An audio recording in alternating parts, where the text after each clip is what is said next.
Corporate leaders have created wealth and created millions of jobs in India. The young have their own understanding of how they want to lead their lives, and that is leading to a lot of debate as well. You may be aware about work-life balance, and there are prescriptions on 70-hour work weeks, 90-hour work weeks.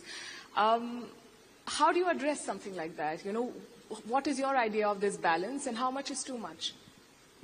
You know, I said ऐसे audience में this सवाल ये तो आना ही है आज कोई ना कोई मुझे पूछेगा इस सवाल. So I'll tell you, I have a very I have huge respect for Mr. Narayan Murthy and others. So let me not get this wrong. Of course.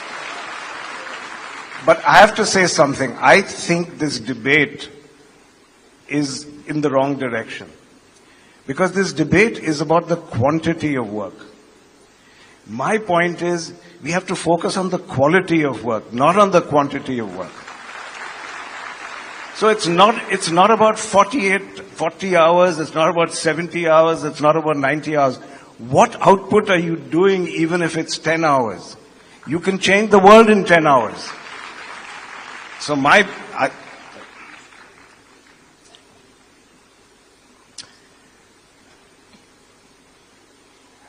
the ministers just sent me a note saying we have the My Bharat platform, which is a single window platform for all youth activities, and we will integrate with the Aspire platform. Thank you, sir.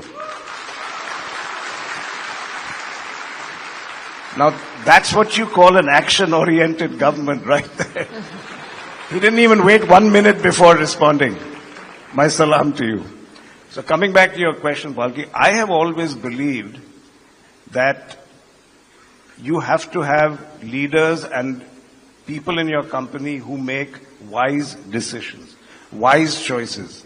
So the question is, which kind of mind makes the right choices and right decisions?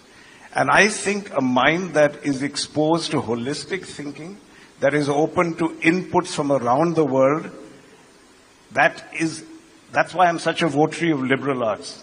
I think even if you're an engineer, even if you're an MBA, you must study art, you must study culture. The MC was very kind that we support art and culture. Why? Why am I making shareholders pay for that? Because I think you make better decisions when you have a whole brain. When you are informed about arts, culture, that's when you'll make a good decision. If you're not spending time at home, if you're not spending time with friends, if you're not reading, if you don't have time to reflect, how will you bring the right inputs into making a decision? Let's take our business. You make a car. We have to decide what a customer wants in a car. If we are only in the office all the time, we are not with our families, we are not with other families, how are we going to understand what people want to buy? What kind of car do they want to sit in? So that is why I'm a big votary. I'm not going to say you need to work so many hours or that.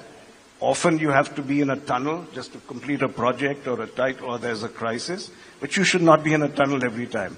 And Gandhiji said, open your windows, let the air in. So I definitely think there's no such thing as a work-life balance. There is something where it's not about balancing two things. You make good decisions if you have a holistic life, and you cannot be in a tunnel all the time. Absolutely, and I think there's something to be said for both the arguments. I mean, you don't become a Narayan Murthy with a 9-to-5 work schedule, right? Sometimes you have to push. We grew up learning things like no pain, no gain.